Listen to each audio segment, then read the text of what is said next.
Hello, welcome to Critical Joke Theory with your host, G.D. Fenderson, Certified Forensic Humorist.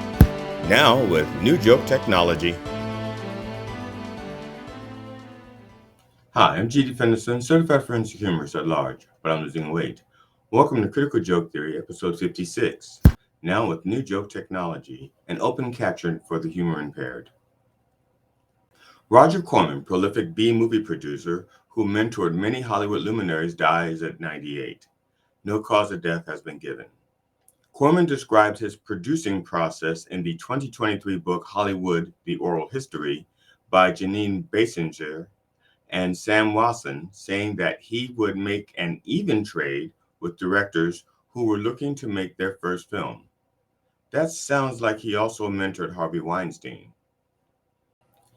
He was known for such B movies as The Brain Eaters, Teenage Caveman, Death Race 2000, The Cat Creatures of Kathmandu, The Wasp Woman, and The Attack of the Giant Leeches.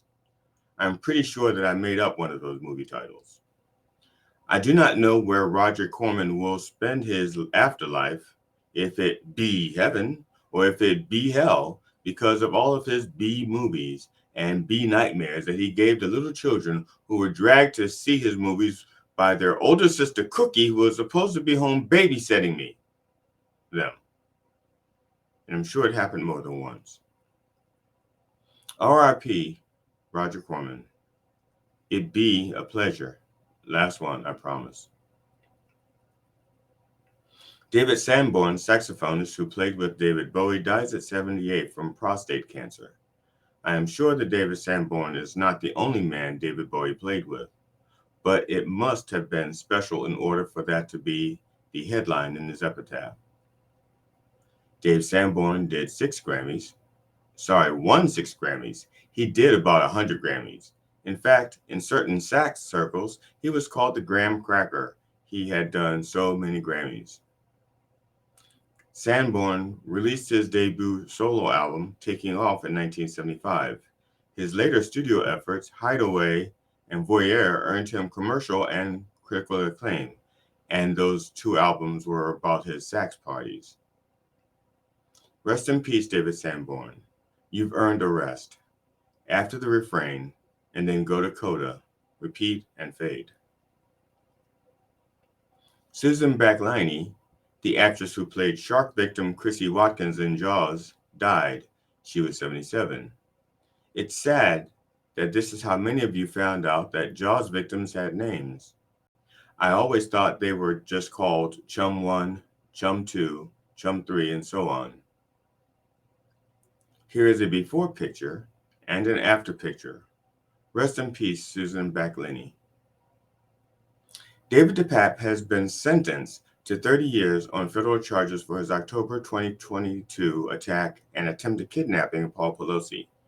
Federal prosecutors asked for 40 years, stating that, quote, the violent lessons that the defendant wanted to teach are not permitted in this country, close quotes, unless you are a Republican nominee for president.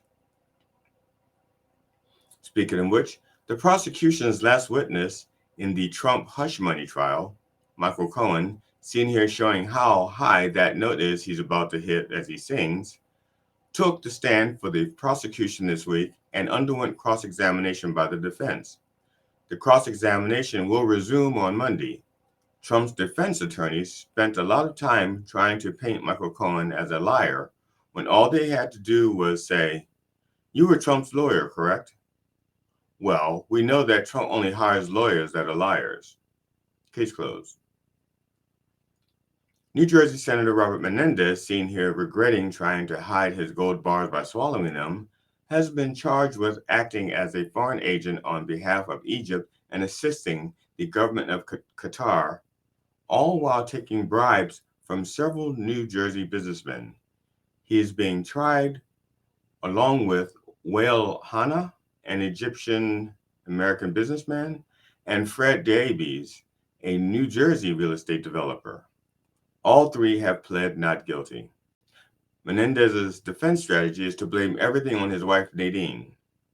His wife, who has breast cancer, will in turn blame everything on Senator Menendez, saying that What kind of a man would turn his back on a woman with breast cancer? Menendez's two co-defendants are now looking for women with breast cancer to be their wives. Menendez will not seek re-election and will not run in the primary. However, if he is exonerated, he may run as an independent businessman whose business is politics.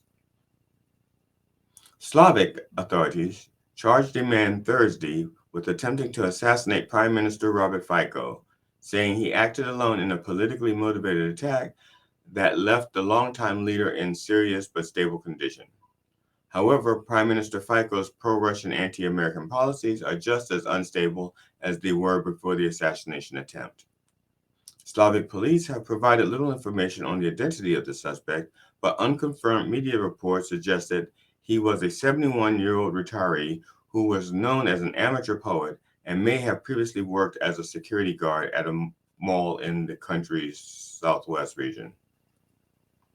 Look for Mall Cop 3, There Goes My FICO Score, in a food court near you. President Biden and Donald Trump have tentatively set two dates for debate for the 2024 presidential election. The first is on the 27th of June, before either candidate will have been officially nominated by their parties, and the second is on the 10th of September, which will be after the two parties have regretted picking them as their nominees. However, there is still time for Donald Trump to find an excuse to weasel out of the debate. My money is on bone spurs. It worked for Vietnam. And finally, an obscure law could turn college protesters into felons. In the late 1880s, a group of vigilantes called the Whitecaps terrorized abusers, gamblers, alcoholics, and fast women. The outlaws would wear disguises and white caps as they burned down saloons and whipped anyone who didn't abide by their moral code.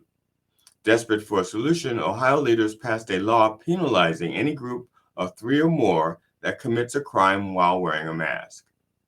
Ohio is one of more than a dozen states with laws against masked crimes. Most were passed to fight back against the Ku Klux Klan. But should they be used against college protesters today? Hell yes. You can wear a mask, you just cannot commit a crime while wearing it. Besides, most protesters are posting their activity on social media anyway, like Shitslinger69 posted pictures of himself pitching a tent. In fact, he's posted everything except his finals grade and the fact that his own place is in his parents' basement with a private entrance. And his mom still does his laundry. He's living his best life on TikTok and no life at all off of it. I'm G.D. Fenderson, Certified Forensic Humorist, now with New Joke Technology.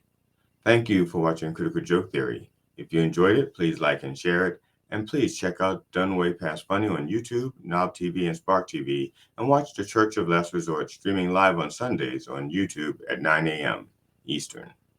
Be safe out there, and don't feed the crazies. Critical Joke Theory with your host, G.D. Fenderson, Certified Forensic Humorist. Now with New Joke Technology.